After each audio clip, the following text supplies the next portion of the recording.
प्रकृति की गहराइयों में देखो और तब तुम सब कुछ बेहतर समझोगे। एल्बर्ट आइंस्टाइन की ये बात आज हमारे विषय पे एकदम फिट बैठती है।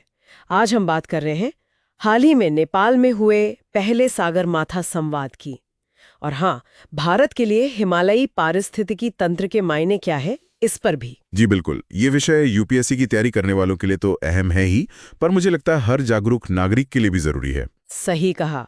और इस चर्चा के लिए हमने प्रेस इन्फॉर्मेशन ब्यूरो यानी पीआईबी से मिली जानकारी का इस्तेमाल किया है। तो चलिए इस अहम मुद्दे को थोड़ा गहराई से समझते हैं। हाँ, ये जो नेपाल में पहला सागरमाथा संवाद हुआ है, इसने हिमालयी क्षेत्रों पर दुनिया का ध्यान खींचा है ना? बिल्कुल। तो सबसे पहले ये सागरमाथा संवाद आखिर है क्या चीज, थोड़ा बताएंगे? जी, ये देखिए, नेपाल सरकार की एक नई पहल है, एक वैश्विक मंच जो हर 2 साल में होगा। अच्छा, हर 2 साल में? हाँ, और इसका नाम दुनिया की सबसे ऊंची चोटी सागरमाथा यानी माउंट एवरेस्ट पर रखा गया है। इसका मकसद है दुनिया के बड़े मुद्दे, खासकर पहाड़ों के इकोसिस्टम और जलवायु परिवर्तन से जुड़े जो खतरे हैं, उन पर अंतर्राष्ट्रीय स्तर पर बातचीत करना। और इसका पहला संस्करण अभी 2025 में हुआ।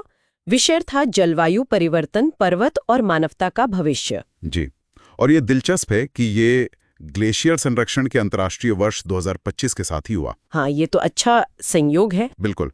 इसमें मुख्य फोकस इसी बात पर था कि भाई जलवायु परिवर्तन पहाड़ों पर कैसा असर डाल रहा है। जैसे ग्लेशियरों का पिघलना या फिर ग्लेशियर झीलों के फटने से बाढ़ आना, उसको झील ऑफ कहते हैं, मतलब हिमनद झील विस्फोट बाढ़। ओ, झील ऑफ, हाँ सुना है इसके बारे में। जी, और जैव विविधता का नुकसान, पानी के पूरे चक्र पर इसका क्या प्रभाव पड़ रहा है, ये सब। समझ गई।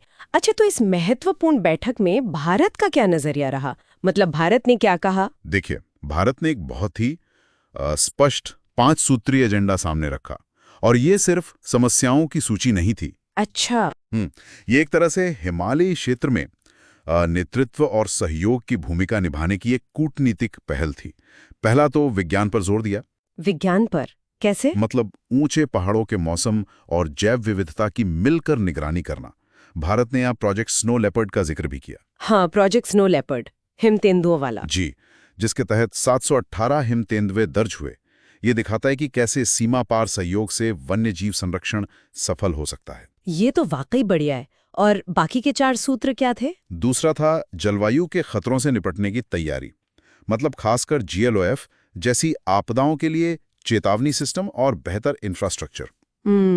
अर्ली वार्निंग सिस्टम्स जरूरी है, बहुत जरूरी। तीसरा पहाड़ी समुदायों को मजबूत करना, उनके पारंपरिक ज्ञान को महत्व देना और उन्हें पर्यावरण अनुकूल रोजगार देना, यानी लोकल कम्युनिटीज का सशक्तिकरण। बिल्कुल। चौथा, हरित वित्त यानी ग्रीन फाइनेंस, पर्यावरण बचाने वाले कामों के लिए पैसा जुटाना।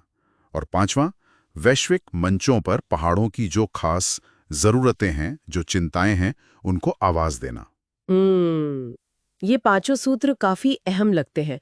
तो ये तो हुई भारत की भूमिका की बात। अब जरा ये समझते हैं कि हिमालय भारत के लिए इतने जरूरी क्यों हैं। कई बार लोग इन्हें सिर्फ बर्फ के पहाड़ी समझ लेते हैं। हाँ, ये आम धारणा है, लेकिन इन्हें एशिया का वाटर टावर कहना ज्यादा सही होगा। सोचिए, गंगा, ब्रह्मपुत्र, सिंधु जैसी बड़ी नदियां यहीं से निकलती हैं। सही कहा, करोड़ों लोगों के लिए पानी का स्रोत। जी, और ये एक बायोडायवर्सिटी हॉटस्पॉट भी है, मतलब यहाँ पौधों और जानवरों की अनगिनत किस्में मिलती हैं। 10,000 से ज्यादा पौधों की प्रजातियां। 10,000? और जानवर? करीब 979 पक्षियों की और 300 स्तनधारी प्रजातियां। इनमें वो दुर्लभ हिम तेंदुआ और लाल पांडा भी शामिल हैं। अद्भुत। और पानी और पर्यावरण के अलावा और क्या महत्व है? देखिए, सांस्कृतिक महत्व भी बहुत है। कैलाश मानसरोवर, केदारनाथ जैसे पवित्र स्थल यही हैं, है ना? हाँ बिल्कुल, आस्था का केंद्र। और आर्थिक रूप से देखें तो पर्यटन, खेती, जंगल, लाखों लोगों की रोजी रोटी इन्हीं पर निर्भर है। गंगा बेसिन ही भारत की 40% आबादी को सहारा देता है। 40%? ये तो बहुत बड़ा आंकड़ा है। जी, साथ ही यहाँ पन बिजली की अपार क्षमता है। ये मध्य एशिया की ठंडी हवाओं को रोककर हमारे मौसम को नियंत्रित करता है। और हाँ, कार्बन सिंक का काम भी करता है। कार्बन सिंक मतलब हवा से कार्बन डाइऑक्साइड सोखने का काम। अच्छा, तो इतना महत्व है हिमालय का। तो जाहिर है चुनौतियां भी बड़ी होंगी। सब कुछ ठीक तो नहीं चल रहा होगा वहां। नहीं, बिल्कुल नहीं। चुनौतियां गंभीर हैं। सबसे बड़ी चिंता तो है जलवायु परिवर्तन से जुड़ी आपदाएं। जैसे? तापमान बढ़ने से हिमस्खलन, जमीन खिसकना, बाढ़, ये सब बढ़ रहा है। आपने सुना होगा 2025 के उत्तराखंड हिमस्खलन या 2023 की सिक्किम GLOF बाढ़ के बारे में। हाँ, वो तो बहुत भयानक था। बिल्कुल। फिर एक और मुद्दा है अनियोजित विकास, जैसे पहाड़ों को काटकर सड़कें बनाना या जंगल काटना। इससे जमीन और अस्थिर हो रही है। 2023 का जोशीमठ भूधसाव इसी का नतीजा है। जोशीमठ वाला मामला तो बहुत चिंताजनक था। और ग्लेशियरों का क्या हाल है? सुना है वो तेजी से पिघल रहे हैं। हाँ, और ये शायद सबसे अहम और चिंताजनक बात है। गंगोत्री ग्लेशियर को ही देख लीजिए। पिछले 25 सालों में 850 मीटर से ज्यादा पीछे हट चुका है। 850 मीटर?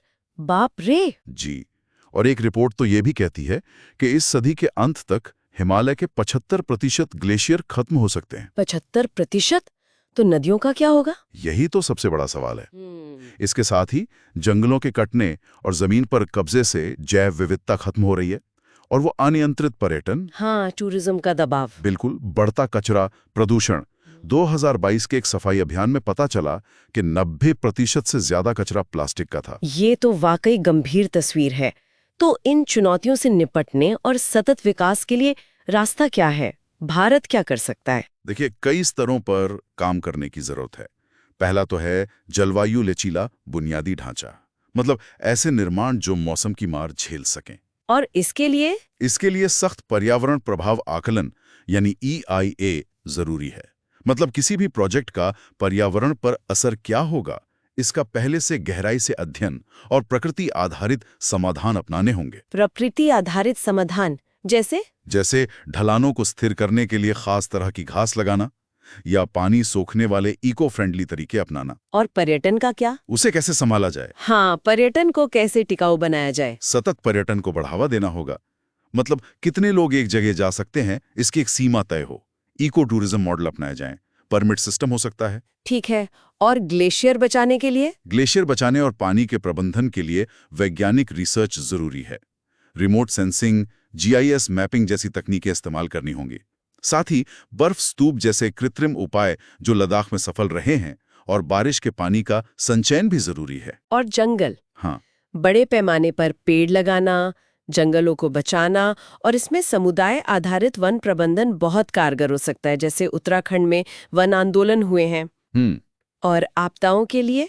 ग्लोफ जैसी आपदाओं के लिए पूर्व चेतावनी प्रणाली बहुत जरूरी है। और किसानों के लिए जलवायु लचीली कृषि पद्धतियां। और स्थानीय लोगों के लिए? उनके लिए स्थायी आजीविका के अवसर बनाने होंगे, जैसे जैविक खेती या इको फ्रेंडली हस्तशिल्प, साहसिक पर्यटन वगैरह। तो कुल मिलाकर ये जो सागरमाथा संवाद हुआ, ये एक अहम पड़ाव है जो हिमालय के नाजुक पर्यावरण को बचाने के लिए अंतर्राष्ट्रीय सहयोग की जरूरत पर जोर देता है। बिल्कुल, ये ग्लेशियरों के पिघलने, प्राकृतिक आपदाओं और पर्यावरण के नुकसान जैसी चुनौतियों से निपटने के लिए फौरन कदम उठाने का आह्वान है, ताकि इस क्षेत्र का और इससे जुड़े करोड़ों लोगों का भविष्य सुरक्षित रह सके। ये पूरी चर्चा UPSC की मुख्य और प्रारंभिक परीक्षाओं के लिहाज से काफी महत्वपूर्ण है और सामान्य जानकारी के लिए भी उपयोगी है। जैसा हमने शुरू में बताया था, ये सारी जानकारी PIB से ली गई है। अगर श्रोताओं को ये विश्लेषण उपयोगी लगा हो तो कृपया लाइक करें, सब्सक्राइब करें, और हाँ, अगर आपके कोई सवाल है तो नीचे टिप्पणी अनुभाग में जरूर पूछें। और जाते जाते एक विचार छोड़ना चाहूंगी, हिमालय सिर्फ पहाड़ और बर्फ का विस्तार नहीं है, ये करोड़ों लोगों की जिंदगी, उनकी रोजी रोटी, उनकी संस्कृति और उनके भविष्य से सीधे तौर पर जुड़े हैं। इस नाजुक संतुलन को बनाए रखने में हमारी और आपकी, मतलब व्यक्तिगत और सामूहिक भूमिका क्या हो सकती है, इस पर सोचिएगा जरूर।